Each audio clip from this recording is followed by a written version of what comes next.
Le soleil se couchait, projetant une chaude lueur dorée sur les champs qui s'étendaient au-delà du petit village. Léla se tenait près de la clôture délabrée de la ferme familiale, ses doigts caressant le bois brut tandis que ses pensées dérivaient vers l'avenir incertain qui se profilait. À 18 ans, Léla sentait le poids écrasant des responsabilités peser sur elle. Depuis la mort de son père 2 ans plus tôt, c'était à elle et à sa mère, Myriam, de subvenir aux besoins de la famille. Mais leurs dettes s'accumulaient et, chaque jour qui passait, elles avaient l'impression que les murs se refermaient sur elles. Les créanciers étaient venus 2 fois cette semaine, exigeant des paiements qu'ils n'avaient pas. Léla se tourna vers la maison. Elle était petite, usée et vieillissante, à l'image de leur vie. La peinture s'écaillait des murs et le toit s'affaissait sous l'effet d'années de négligence.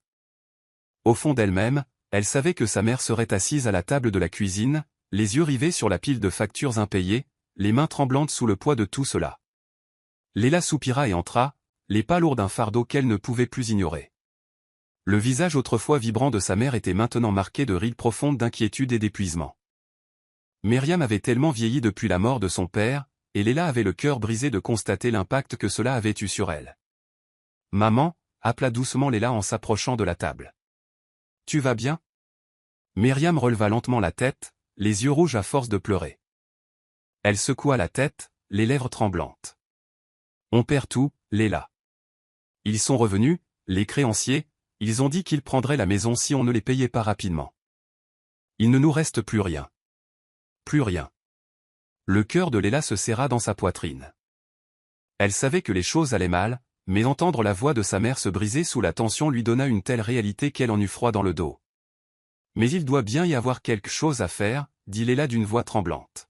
« Peut-être que je pourrais trouver du travail en ville. »« Je pourrais. » Myriam l'interrompit d'un hochement de tête. « Non, Léla. Je n'ai pas le temps. J'ai parlé avec Monsieur Orson. » Léla s'est figée. Monsieur Orson. L'homme le plus riche du village.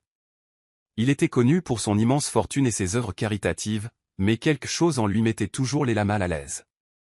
Il avait la soixantaine, les cheveux gris et le regard perçant et calculateur. Il avait la réputation de prendre de jeunes épouses, des filles à peine sorties de l'enfance. « Et j'aime Orson » demanda Léla, même si le cœur lui serrait l'estomac, elle connaissait déjà la réponse. Myriam hésita, les yeux remplis de larmes. Il nous a proposé son aide, Léla.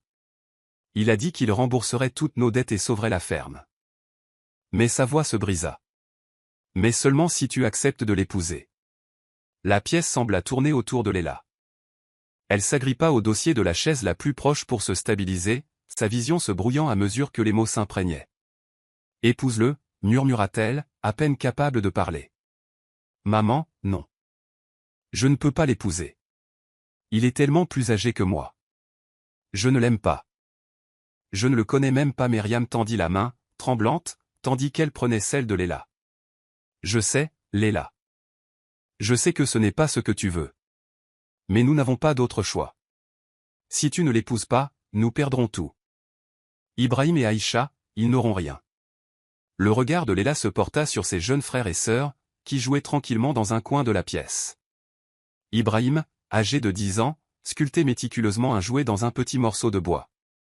Aïcha, 5 ans à peine, courait après une poupée qu'elle avait laissée tomber par terre. Le cœur de Léla se serrait douloureusement. Elle avait toujours juré de les protéger, mais maintenant, le prix de cette promesse lui semblait trop élevé. « Je ne sais pas si j'y arriverai, » murmura Léla, la voix brisée par les larmes qui lui montaient aux yeux. « Je ne sais pas si je pourrai l'épouser. » Myriam resserra son étreinte sur ses mains, sa voix emplie de désespoir. « Léla, s'il te plaît. Nous n'avons pas d'autre choix. Je ne te demanderai pas ça s'il y avait une autre solution. Mais nous n'avons plus le temps, plus d'options. S'il vous plaît, faites-le pour votre famille. » Léla se leva brusquement, sa poitrine heurtant bruyamment le sol tandis qu'elle le repoussait. « J'ai besoin de temps pour réfléchir, » dit-elle, la voix tremblante sous le poids de tout ce qui venait de lui être imposé. « J'ai besoin d'être seule. » Myriam hocha la tête, le regard empli de tristesse et de culpabilité. « Prends ton temps, Léla. Mais nous n'en avons pas beaucoup. » Léla errait dans le village, ses pensées s'emballant tandis qu'elle essayait de comprendre ce que sa mère lui avait demandé. L'idée d'épouser Monsieur Orson lui donnait la chair de poule, mais l'idée que sa famille perde tout, que ses frères et sœurs souffrent de la faim, qu'ils soient jetés à la rue, était insupportable. Elle se sentait comme coincée entre deux choix impossibles. Lorsqu'elle atteignit la rivière, à la sortie du village, le soleil était presque couché, baignant le monde d'une chaude lueur orangée. Le doux bruit de l'eau qui ruisselait sur les rochers l'apaisait habituellement, mais ce jour-là, il ne calmait en rien son cœur qui battait la chamade. Elle s'assit sur un gros rocher au bord de la rivière, les genoux serrés contre sa poitrine, le regard fixé sur l'eau. Ses pensées étaient un tourbillon d'émotions contradictoires. Elle avait toujours rêvé d'une vie remplie d'amour, de choisir sa propre voie, d'épouser quelqu'un avec qui construire un avenir. Mais maintenant, ses rêves lui semblaient lointains et inaccessibles. Pouvait-elle vraiment renoncer à tout ce qu'elle avait toujours voulu pour sauver sa famille? Le bruit de pas derrière elle fit bondir son cœur. Elle se retourna et vit sa mère s'approcher, mais elle n'était pas seule. À ses côtés, Monsieur Orson marchait, sa présence indéniable. Léla sentit son estomac se nouer. « Léla » appela doucement Myriam en s'approchant. « Monsieur Orson voulait te parler. » Léla se leva, le cœur battant la chamade. Elle n'était pas prête pour ça. Elle ne savait pas si elle le serait un jour. Mais elle ne pouvait plus y échapper. Monsieur Orson sourit en s'approchant, son regard la scrutant d'une manière qui la fit se sentir exposée, vulnérable. « Léla, ma chère, dit-il d'une voix douce et polie. Je comprends que ce soit une décision difficile pour toi. Mais je veux que tu saches que je peux subvenir à tes besoins et à ceux de ta famille. Tu n'auras plus jamais à te soucier de l'argent. On prendra soin de toi à tous les niveaux. » Léla déglutit, la gorge sèche. « Je ne sais pas si je suis prête, » murmura-t-elle d'une voix à peine audible. Monsieur Orson s'approcha et tendit la main pour lui toucher doucement le bras. Sa main était ferme et chaude, et elle la parcourut de frissons. « Tu finiras par m'apprécier, » dit-il avec assurance. « Je te donnerai tout ce dont tu as toujours rêvé, une belle maison, de beaux vêtements et la sécurité de savoir que ta famille est protégée. N'est-ce pas là le plus important ?» Léla jeta un coup d'œil à sa mère, debout derrière Monsieur Orson, l'air mêlé d'espoir et de peur. Le poids de l'avenir de sa famille pesait sur elle comme une pierre. Ibrahim et Aïcha comptaient sur elle. Si elle ne le faisait pas, ils perdraient tout. Des larmes montèrent aux yeux de Léla, mais elle les refoula, refusant de les laisser couler devant Monsieur Orson. Elle ne pouvait pas montrer de faiblesse. Pas maintenant. D'accord, murmura-t-elle d'une voix tremblante. Je le ferai. Le sourire de Monsieur Orson s'élargit, ses yeux brillants de satisfaction. Bien. Nous commençons les préparatifs immédiatement. Les jours précédant le mariage passèrent comme un coup de foudre pour Léla. Le village était en effervescence à l'idée du mariage imminent de Monsieur Orson et de Léla, une union saluée comme un événement grandiose. Les villageois racontaient des ragots sur la richesse et le statut que la famille de Léla allait acquérir, mais rien de leur bavardage ne la réconfortait. Pour elle, tout cela ressemblait à un cauchemar dont elle ne parvenait pas à se réveiller, à un destin auquel elle avait été contrainte sans avoir son mot à dire. Partout où elle allait, les gens chuchotaient dans son dos, s'émerveillant de la chance qu'elle avait d'épouser un homme aussi riche et puissant que Monsieur Orson. Mais ce qu'ils ignoraient, ce qu'ils ne pourraient jamais comprendre, c'était le poids étouffant du choix qu'elle avait fait. Sa mère avait emprunté une robe de mariée à une voisine plus aisée, et Léla se tenait maintenant devant le miroir de sa petite chambre faiblement éclairée, contemplant son reflet. La robe était magnifique, une vision de dentelle complexe et de broderie délicate qui scintillait doucement dans la lumière déclinante de l'après-midi. Mais pour Léla, c'était comme un costume. Elle avait toujours rêvé de son mariage, mais jamais comme ça. Elle avait toujours imaginé porter une robe pareille pour épouser quelqu'un qu'elle aimait, quelqu'un qui l'aimait en retour. Au lieu de cela, elle avait l'impression de se préparer pour un rôle dans une pièce de théâtre. Aïcha fit irruption dans la pièce, les yeux écarquillés d'excitation. « Léla, tu es si belle. On dirait une vraie princesse. » s'exclama-t-elle en courant vers sa sœur et en la regardant avec admiration. Léla força un sourire en se penchant pour serrer Aïcha dans ses bras. « Merci, ma petite, dit-elle doucement, sa voix ne trahissant en rien le trouble qui la rongeait. Mais lorsqu'elle se redressa et regarda à nouveau son reflet, son sourire s'effaça. Qui était cette fille qui la fixait dans le miroir? Elle se reconnaissait à peine. Le poids de la robe, le poids de la journée, lui paraissait trop lourd à porter. Sa mère entra dans la pièce un instant plus tard, les yeux embués de larmes de fierté et de tristesse. « Tu es magnifique, Léla, » dit Myriam d'une voix tremblante. Monsieur Osson a de la chance de vous avoir. Léla se détourna du miroir, incapable de soutenir le regard de sa mère. Son cœur était lourd à l'idée de ce qui l'attendait. La femme qui se tenait devant elle, vêtue de cette robe, n'était plus la jeune fille insouciante qu'elle avait été. Elle avait disparu, remplacée par quelqu'un qui n'avait d'autre choix que de sacrifier son bonheur pour sa famille. Elle hocha la tête en silence, incapable de trouver les mots pour exprimer la profonde douleur qui la rongeait. En vérité, Léla ne se sentait pas belle. Elle se sentait piégée.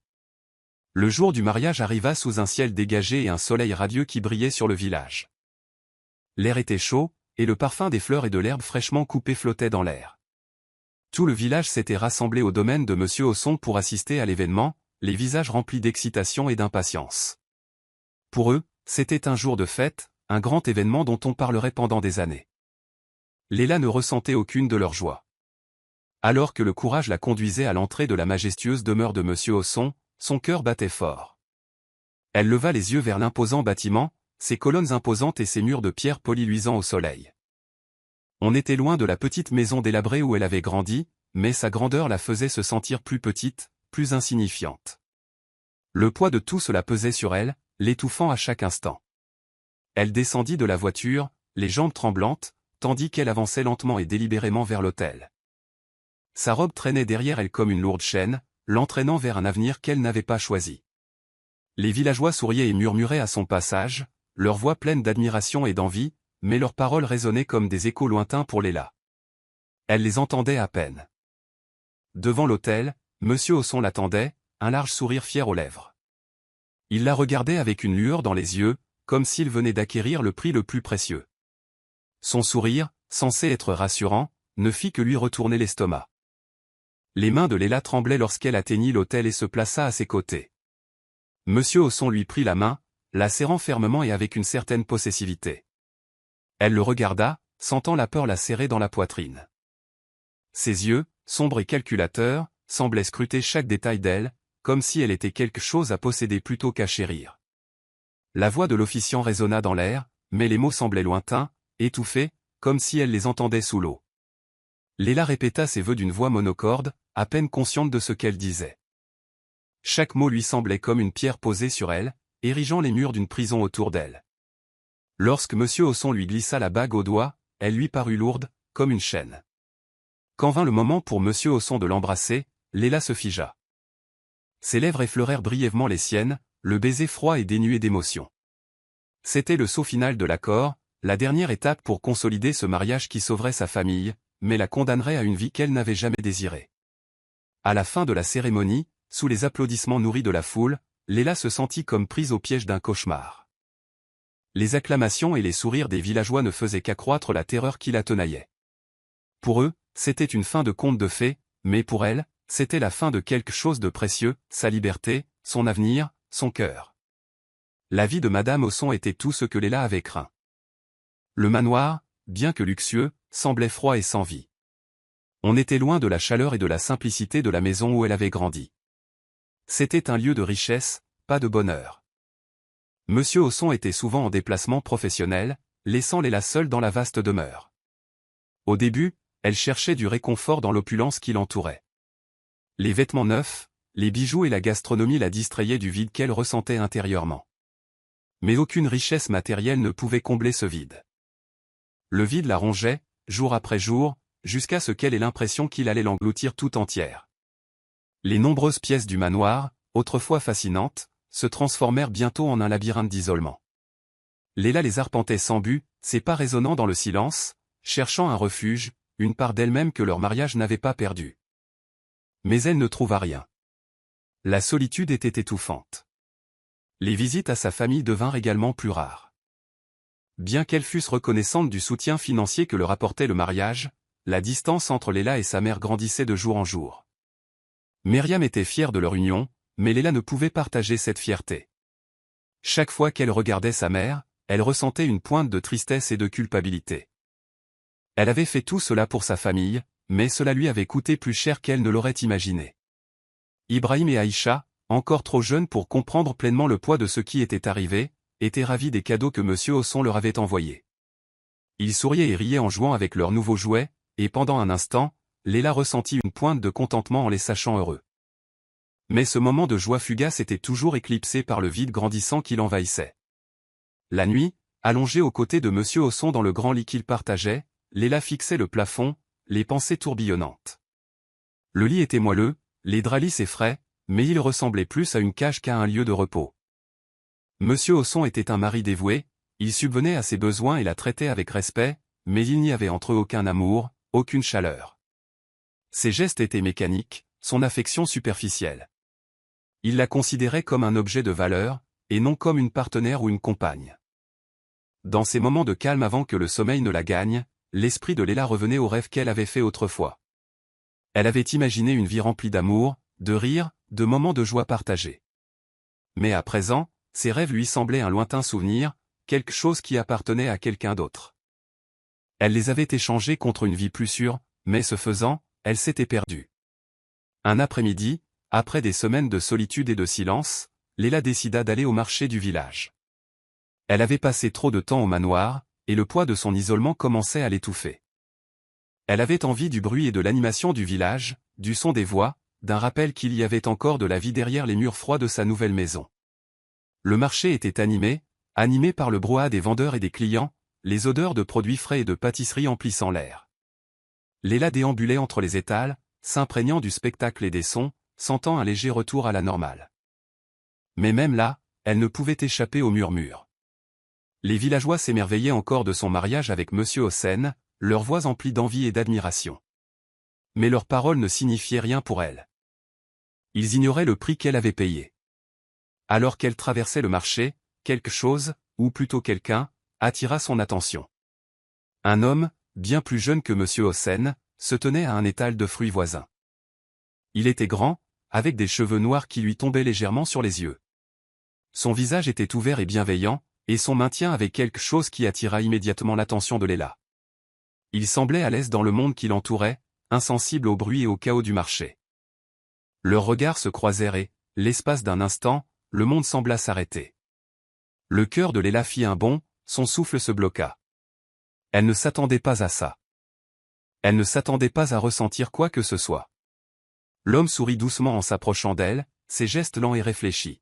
« Vous devez être Madame Hossen, dit-il d'une voix douce et chaleureuse. Léla hocha la tête, incapable de retrouver sa voix. Elle ressentit une étrange attirance pour lui, quelque chose qu'elle n'avait pas ressenti depuis longtemps. C'était comme si sa simple vue avait réveillé quelque chose en elle, quelque chose qu'elle croyait mort depuis longtemps. « Je suis Colette, dit l'homme sans la quitter des yeux. Je t'ai déjà vue au village, mais je ne crois pas que nous ayons jamais parlé. » Léla hésita un instant avant de répondre. « Léla, dit-elle doucement, un nom étrange sur ses lèvres, comme s'il appartenait à quelqu'un d'autre. » Elles restèrent un moment immobiles, échangeant de simples plaisanteries, mais sous la surface, quelque chose d'autre se tramait. Il y avait une étincelle, une connexion, qu'aucune d'elles ne pouvait nier. C'était inexprimé, mais c'était là, une lueur qui faisait battre le cœur de Léla comme il ne l'avait pas fait depuis des mois. Alors qu'elles se séparaient, le sourire de Colette persistait dans l'esprit de Léla, comblant les vides de son cœur, longtemps restés vacants. Cette nuit-là, alors qu'elle était allongée près de Monsieur Hossen, regardant par la fenêtre le ciel au clair de lune, ses pensées étaient absorbées par l'homme du marché. Elle venait à peine de le rencontrer, mais quelque chose chez lui avait éveillé en elle des sentiments dont elle ignorait être encore capable. Pour la première fois depuis des mois, Léla s'autorisa à rêver de quelque chose de différent. De quelque chose de plus. Mais au fond d'elle-même, elle savait que ses rêves étaient dangereux. Pouvait-elle vraiment tout risquer pour l'amour? Pouvait-elle se détourner de son devoir, de sa famille, pour courir après un avenir qui n'existait peut-être même pas? Et si elle le faisait, serait-elle un jour vraiment libre? La suite vous bouleversera. Restez connectés jusqu'à la suite. Merci d'avoir regardé. Si vous avez aimé, abonnez-vous à notre chaîne.